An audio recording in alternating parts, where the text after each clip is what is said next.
Halo guys, selamat datang kembali pada video pembelajaran kita kali ini. Dan pada kesempatan ini kita akan membahas tentang salah satu potensi pasar wisata yang sangat besar dan lagi trending saat ini, yang banyak banget marketnya, yaitu nomadic traveler ecosystem.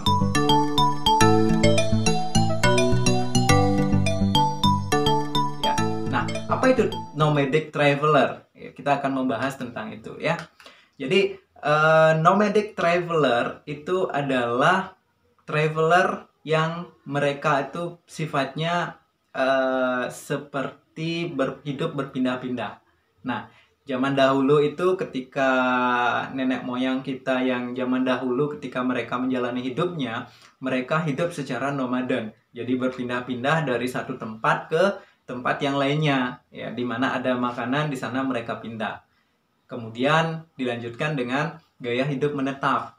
Nah, setelah menetap, saat ini yang dimulai kebanyakan orang-orang Eropa ya, muncul lagi tren baru di mana kehidupan orang itu berpindah-pindah atau yang disebut dengan nomadic travelers ya.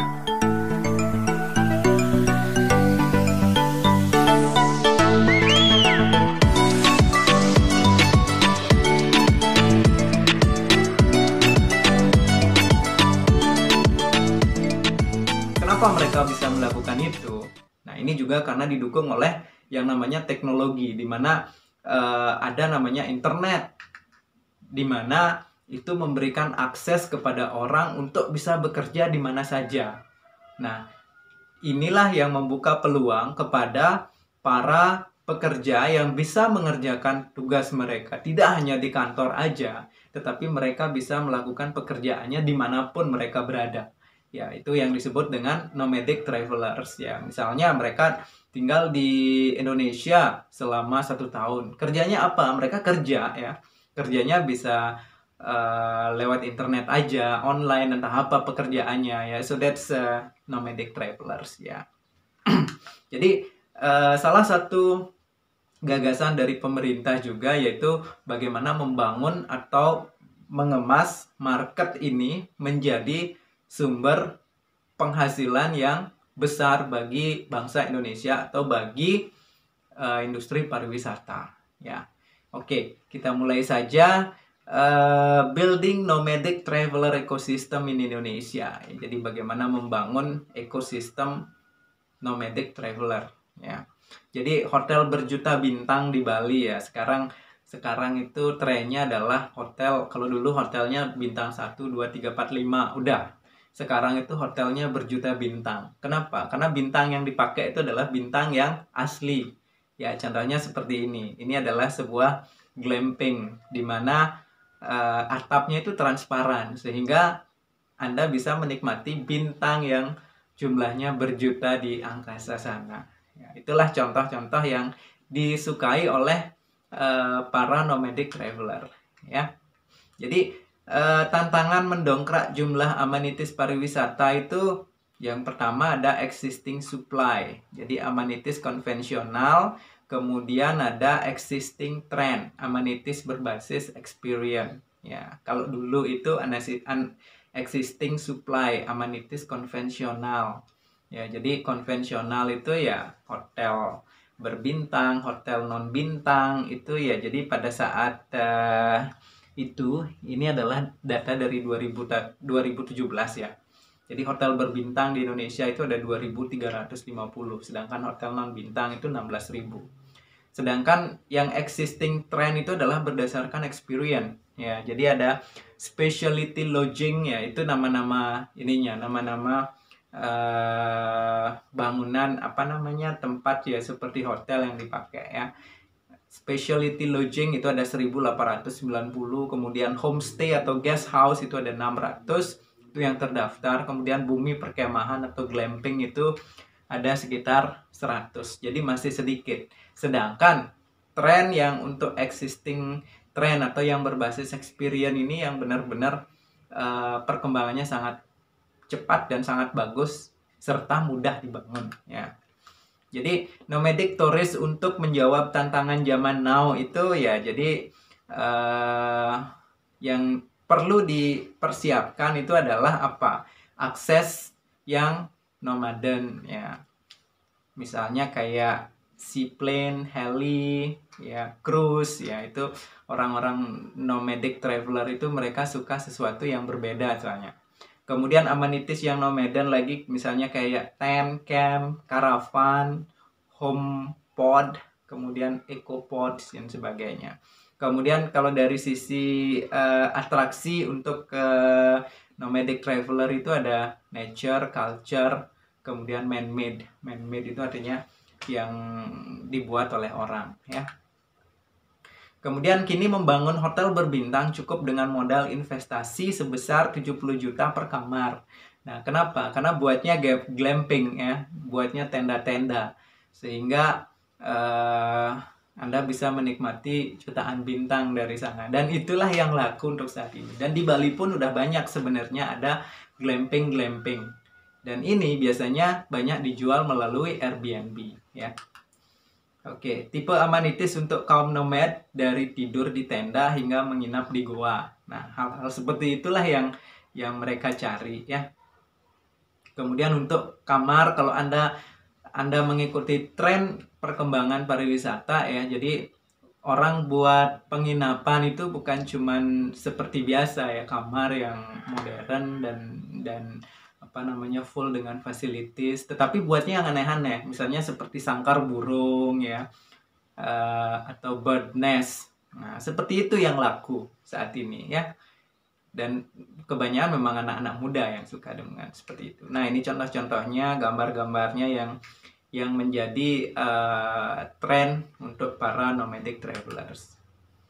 Kemudian daerah perintis tren glamping di Indonesia ya, Anda bisa lihat di sini dari Jawa Barat, Jawa Tengah, Jawa Timur, Bali, NTB ya. Jadi pada saat 2017 ini sifatnya masih membangun ya, jadi belum begitu banyak. Kalau sekarang jumlahnya sudah semakin banyak ya.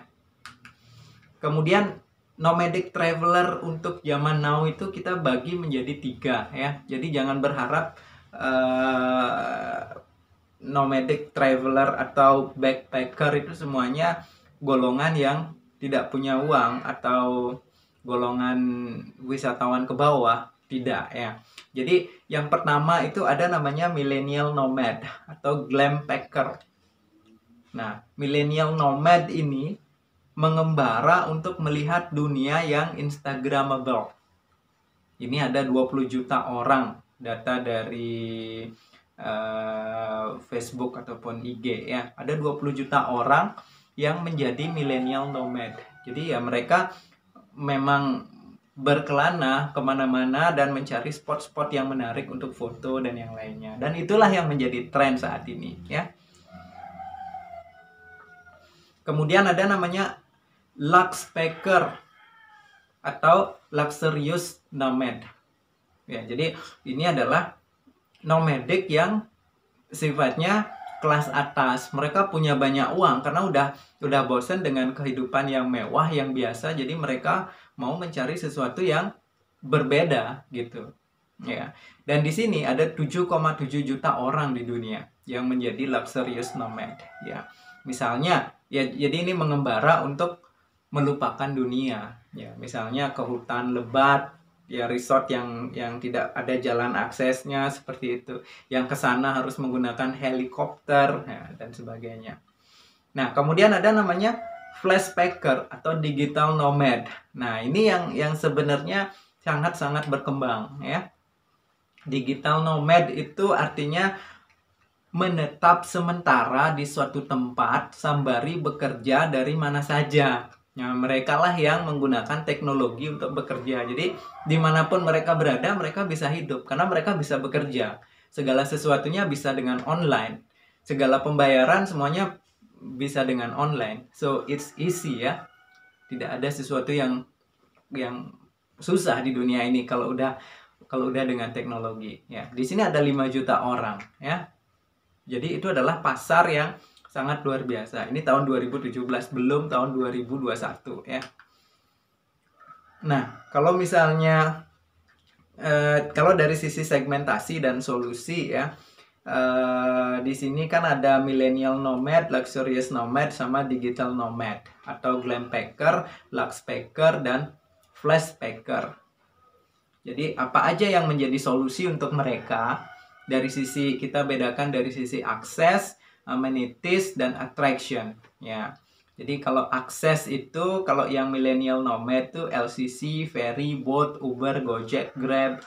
Kemudian kalau tempat tinggalnya itu glamping, lob. Kemudian attraction-nya itu Instagramable, kemudian spot-spot yang menarik. Kalau luxurious itu dari sisi akses itu seaplane ya, jadi pesawat yang bisa mendarat di air. Kemudian yacht atau cruise, ini adalah apa namanya, yacht atau cruise itu kapal ya, kapal laut ya, kapal laut. Kadang bisa kapal laut. Yacht itu kapal laut pribadi ya, kayak private yacht. Kemudian heli, private jet ya. Jadi yang mainnya yang gitu-gitu semua. Kemudian kalau dari sisi amenities atau tempat tinggalnya itu premium caravan. Caravan itu adalah mobil yang langsung menjadi tempat tinggal. Kemudian lob atau glamping. Kemudian remote resort ya, resort yang bisa berpindah-pindah ya. Kemudian dari sisi attraction, kalau yang luxurious ini escapist experience, jadi experience yang keluar atau out from their life. Kemudian digital detox ya, jadi mengeluarkan detox atau racun-racun tubuh ya. Nah, gimana dengan digital nomad ya? Digital nomad dari sisi akses ya hampir sama dengan millennial nomad ya, menggunakan yang ada misalnya kayak Gojek, Grab, kemudian Ferry, Boat ya. Kemudian kalau dari sisi tempat tinggal ya, from homestay to co-living ya, dari homestay sampai co-living. Co-living itu adalah tinggal berbareng, entah mereka dengan siapa saja, tapi mereka bisa hidup bareng di satu, misalnya ngontrak satu villa, misalnya seperti itu. Kemudian from office space to co-working space. Nah, ini adalah satu tren yang sangat luar biasa saat ini ya. Sangat bermunculan terutama di Canggu maupun di Ubud. Ada namanya co-working space, di mana tempat itu menyewakan tempat untuk orang-orang yang mau bekerja atau nge-office di sana dengan menyediakan internet, kemudian juga meja, kemudian restoran di sana dan yang lainnya. Jadi seperti office sendiri, tetapi mereka bisa rental di sana, apakah per jam, apakah per hari atau bulanan ya. Kemudian dari sisi attraction, communal work, travel living. Jadi lebih ke apa namanya, travel living. Communal work itu kerja bareng-bareng ya. Nah, tahukah Anda ya, yang sangat mengejutkan itu ya, di Indonesia itu gimana sih dari sisi ketiga jenis nomadic travelers itu? Ternyata Indonesia merupakan destinasi pilihan kaum flashpacker nomad terutama ya, atau digital nomad. Dan Canggu dipilih sebagai destinasi nomor 1 di dunia untuk para digital nomad oleh nomadlist.com. So that is why saat ini di mana masa pandemi, Canggu itu tetap rame ya. Kenapa? Karena di sana adalah tempatnya digital nomad ya, atau di sana tempatnya flashpacker. Kemudian Ubud itu nomor 6 dan Denpasar nomor 14. Jadi masih di Bali yang memegang nomor 1, nomor 6, dan nomor 14. Kemudian ada Jogja nomor 74 yang masih jauh ya. Oke, jadi itu adalah suatu realita di mana ternyata Bali itu merupakan potensi yang sangat besar untuk flashpacker atau digital nomad yang perlu benar-benar digarap dengan menyediakan lebih yang menjadi apa yang menjadi aksesnya, kemudian apa yang menjadi amenitiesnya maupun attractionnya. Ya, bisa dilihat sekarang itu udah banyak muncul ada namanya co-working space ya. Oke, jadi ini sedikit bagaimana membangun ekosistem yang ramah untuk nomadic traveler ya. Jadi ada experience catalyst, kemudian ada experience provider, kemudian nomadic platform, apa aja platform yang digunakan oleh para nomadic traveler. Kemudian nomadic travelersnya sendiri dibagi menjadi 3. Kemudian nomadic influencer ya. Jadi nomadic influencer itu adalah mereka yang menjadi influencer untuk tempat-tempat wisata ataupun daerah-daerah wisata ya. Jadi ini adalah yang sering disebut dengan blogger ataupun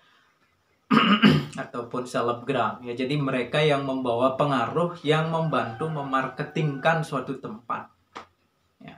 Kenapa? Karena orang-orang dari golongan nomadic traveler itu mereka lebih cenderung update yang namanya informasi maupun sosial media. Jadi dari sisi strategi marketing ya, jadi sosial media itu akan menjadi peran yang sangat-sangat vital dalam menjual produk yang dimiliki. Ya, ini adalah contoh daripada glamping ya. Kalau Anda tahu ini di bagian barat Pulau Bali ya. Ini adalah dinasti Menjangan ya, dimana mewah tetapi dibuat seperti glamping ya. Dari sisi atapnya itu atap tenda ya, tetapi harganya mahal ya. Seperti ini juga ya. Oke, so that's it about nomadic traveler. Bagaimana cara apa-apa aja tipe daripada nomadic traveler yang ada, terutama yang ke Indonesia. Kemudian bagaimana caranya memprovide atau menyediakan apa yang mereka butuhkan. Sehingga itu akan menjadi strategi sendiri untuk memasarkan produk wisata yang kita punya atau menyesuaikan produk yang kita punya dengan kebutuhan daripada para nomadic traveler. Ya, demikian sekilas tentang nomadic traveler. Thank you for listening and